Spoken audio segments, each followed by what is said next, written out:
Datuk Intan. Terima kasih Datuk Seri Pengerusi Yang Budiman kerana izinkan saya bangun untuk membahas belanjawan Kementerian Pembangunan Usahawan Koperasi peringkat jawatan kuasa.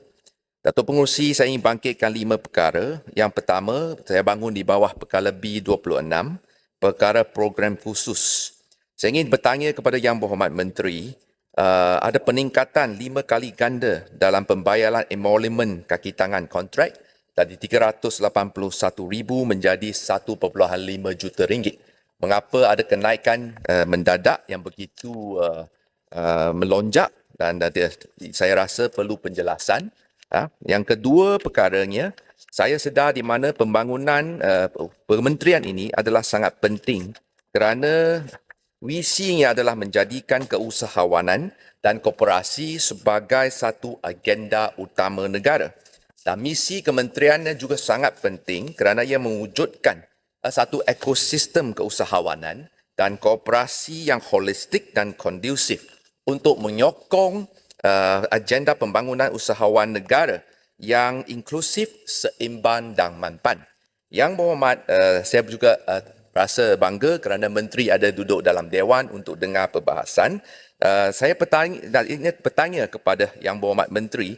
Pertama ni saya bangun di bawah perkara kedua adalah P26, iaitu program skim latihan siswaza dan juga program PPP dan PFI yang menelan belanja 20 juta pada tahun depan. Saya ingin tanya kepada Yang Berhormat Menteri, skim latihan siswaza ini berapanya sebenarnya diperuntukkan untuk siswaza kita ni graduan universiti mengikuti perkembangan terkini iaitu Industrial Revolution 4.0. Dalam pembangunan ini, berapakah diperuntukkan untuk mendidik mereka menguasai skill digital infrastructure? Yang kedua, data storage, cloud data center. Ketiga, industrial automation and robots. Keempat, industrial additive manufacturing. Kelima, Internet of Things. Keenam, smart factories. Dan ketujuh, digital twins.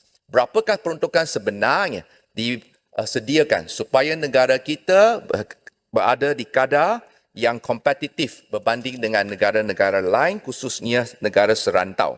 Dan yang perkara ketiga adalah saya ingin bangkitkan perkara iaitu Kepala 00601, 55 juta untuk dana pembangunan dan pembiayaan PKS. Dalam tersebut, saya juga ingin bertanya kepada Yang Berhormat Menteri, di mana baru-baru ini sekiranya kita lihat laporan United Nations Conference on Trade and Development. Tahun lepas walaupun waktu pandemik, tetapi jumlah pelaburan FDI yang masuk ke ASEAN masih berjumlah 137 bilion. Tetapi saya berasa amat sedih sekali kerana Malaysia kini berada di kedudukan yang tercorot dan merosot dengan begitu dahsyat sekali. Dulu kita di negara ASEAN, kita hanya ketinggalan jika dibandingkan dengan Singapura. Tetapi kini, di mana kedudukan FDI yang masuk ke ASEAN, kita telah kalah kepada bukan saja Singapura, kita kalah kepada Indonesia, Vietnam dan juga Filipina. Dari jumlah 137 bilion pelaburan, hanya 2.55% sahaja ataupun 3.5 bilion US dollars yang masuk ke negara kita.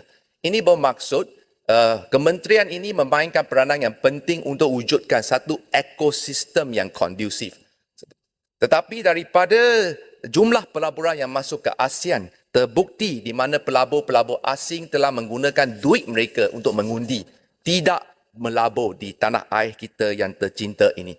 Saya rasa perkara ini perlu diberikan satu pandangan yang cukup berat supaya Malaysia kekal sebagai satu destinasi pelaburan yang dinampak sebagai center of excellence dan juga center of investment dalam aspek keusahawanan. Dan perkara yang seterusnya saya ingin bangkitkan adalah di mana kita sekarang ini telah pun luluskan 80 juta ringgit untuk Institut Keusahawanan Negara di bawah kepala 96000.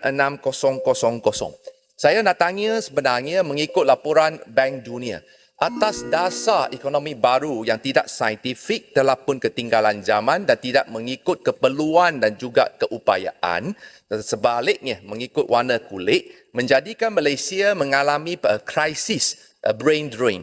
Laporan Bank Dunia menunjukkan di mana negara kita kehilangan bakat 1.2 juta orang dan antaranya 350,000 adalah golongan profesional yang menelan kos pendidikan berjuta-juta ringgit untuk kita mendidik, tetapi akhirnya negara kita hilang bakat tersebut yang perlu kita kaji semula.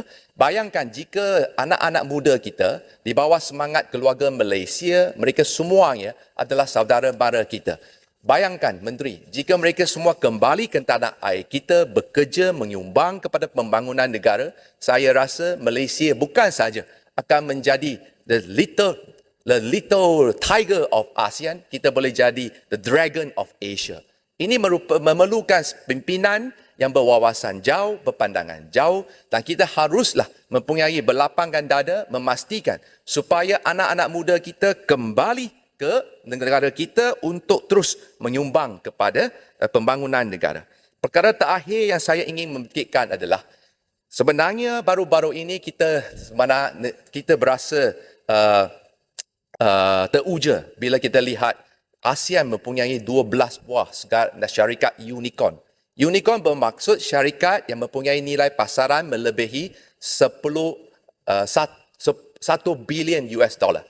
1 bilion US dollar. ASEAN ada 12. Memandangkan Menteri di sini, saya nak kongsikan laporan ini. Sebenarnya unicorn in ASEAN, Singapura ada 6.